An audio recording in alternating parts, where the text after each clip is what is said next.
नमस्कार सभी को U3 के ई लर्निंग प्रोग्राम में आज आपका फिर से स्वागत है। मेरा नाम करण सिंह है। आज हम कक्षा 10 विषय मैथ की एक्सरसाइज 4.3 का एग्जाम्पल नंबर 10 पर डिस्कस करेंगे। आइए करते हैं।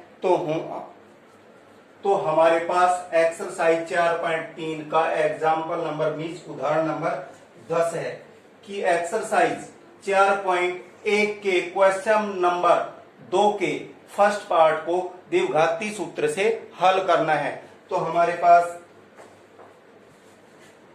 एक आयताकार भूखंड दिया हुआ है।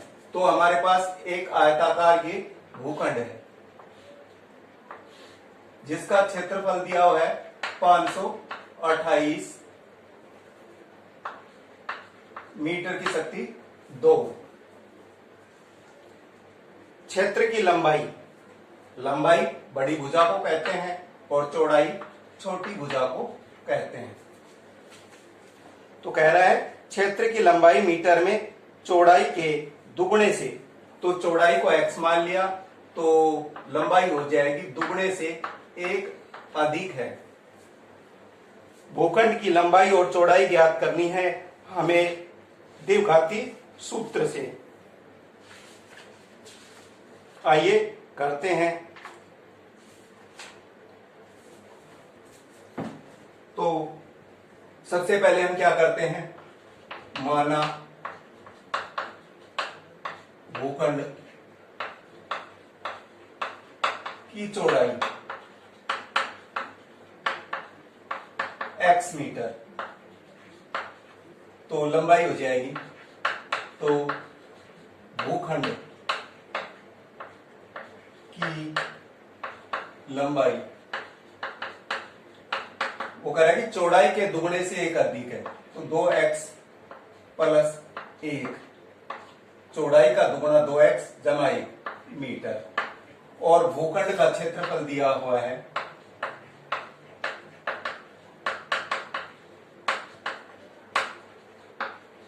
528 वर्ग मीटर। अब हमें दिया हुआ है क्या है, भूखंड का क्षेत्रफल दिया हुआ है, लंबाई और चौड़ाई हमने मान ली है। तो क्षेत्रफल बराबर भूखंड का क्षेत्रफल होता है लंबाई पर्सन के अनुसार, लंबाई गुणा चौड़ाई बराबर क्षेत्रफल। लंबाई गुणा चौड़ाई, क्योंकि भूखंड आयताकार दिया हुआ है इसलिए लंबाई गुणा चौड़ाई बराबर क्षेत्रफल। लंबाई हमारे पास है 2x प्लस 1 और गुणा में चौड़ाई x है बराबर 528 मीटर।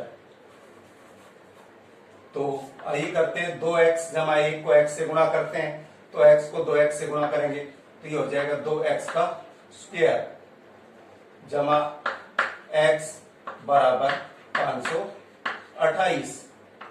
अब इसका हम पक्षांतरण कर देंगे, तो पक्षांतरण करने पर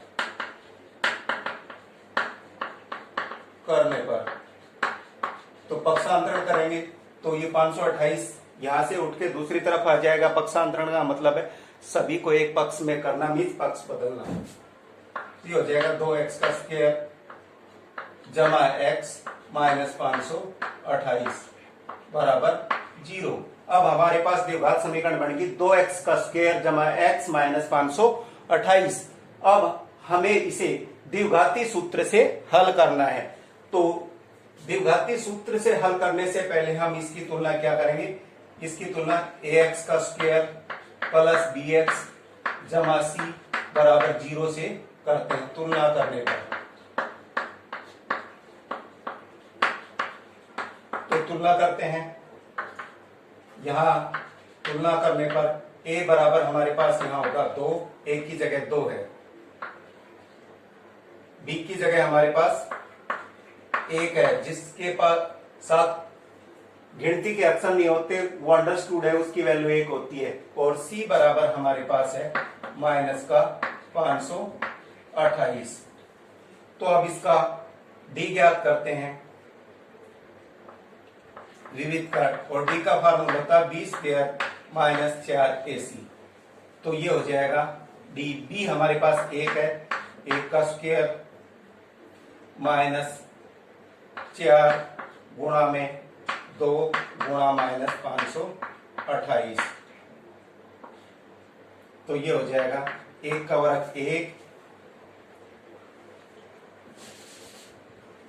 1 का वर्ग हो जाएगा 1 माइनस माइनस प्लस 4 दूनी 8, 8 गुणा 528, 8 वाट 64, 6 8 दूनी 16, 8 दूनी 16 और 6 22, 2 8 5 40 और 2 42 जमा 4224, तो ये हो जाएगा 4000, डी बराबर 4225। तो डी हमारे पास आ गया 4225।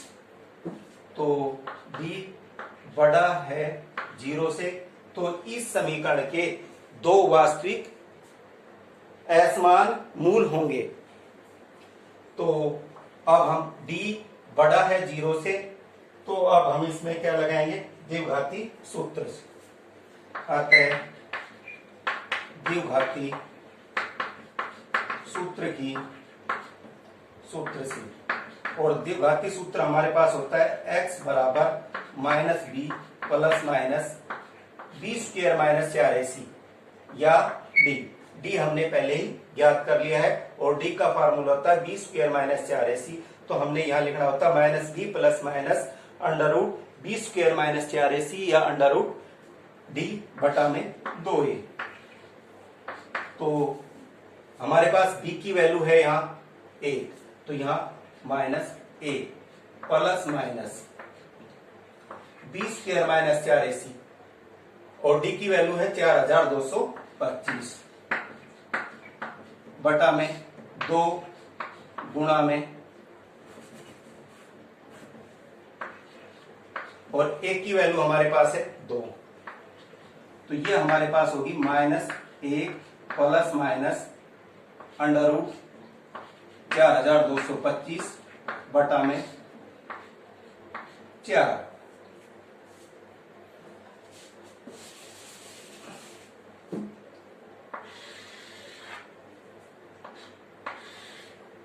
अब हमारे पास संख्या होगी, ये हो गया माइनस 1 प्लस माइनस 4225 का वर्गमूल बटा में 4।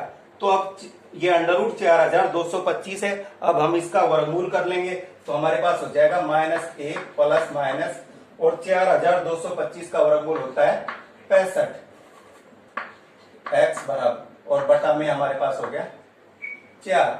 अब माइनस 1 प्लस माइनस का मतलब है एक बार माइनस 1 में 65 को जमा करना है, और एक बार 65 को माइनस करना है। तो करते हैं, सबसे पहले हम इसको पहली बार में हम इसको जमा करते हैं, तो माइनस 1 प्लस 65 बटा में 4, तो ये हो जाएगा 64 बटा में 4 बराबर 16, 4 चौक 16 चौकू 64। दूसरी बार में हम क्या करते हैं, माइनस 1 माइनस इस 65 को पहली बार हमने जमा किया था, दूसरी बार हम इसको घटाते हैं, तो बटा में 4, ये हो जाएगा माइनस का 65 और माइनस का 1, माइनस का 66 बटा में 4, 2 दूनी 4, 2 दिया 6, ये हो जाएगा माइनस 33 बटा 2। अब हमारे पास इस समीकरण के, इस द्विघाती समीकरण के दो मूल हैं, x की वैल्यू हमारे पास 2 है, 16 और माइनस 33 बटा 2, माइनस परंतु माइनस 33 बटा 2 संभव नहीं है, क्योंकि भूखंड की भुजाएं ऋणात्मक नहीं हो सकती।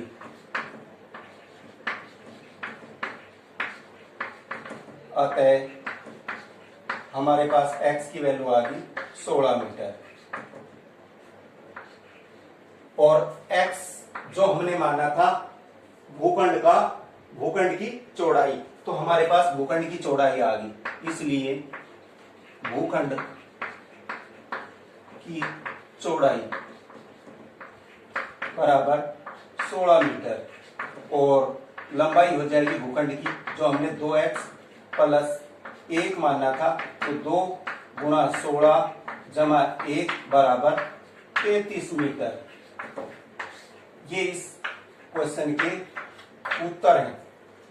भूखंड की चौड़ाई है 16 मीटर और भूखंड की लंबाई होगी 33 मीटर। अगर हम 16 को 33 से गुणा करते हैं तो ये 528 वर्ग मीटर होता है, और अगर हम इसकी चौड़ाई और लंबाई को देखें तो ये कह रहा है कि चौड़ाई लंबाई चौड़ाई के दुगने से, तो 16 का दुगना 1 प्लस 1, इसका मतलब हमारा क्वेश्चन का सत्यापन भी ठीक है। इसकी जांच करते हैं तो ये ठीक आता है, और इसी के साथ हमारा यह क्वेश्चन कंप्लीट हो जाता है। मैं उम्मीद करता हूं कि U3 के ई लर्निंग प्रोग्राम में आपको विषय समझने में आसानी हुई होगी, और मैं आशा करता हूं कि आप इस विषय पर अपने सवाल जरूर करेंगे ताकि हम इसे अच्छे से कर पाएं। धन्यवाद।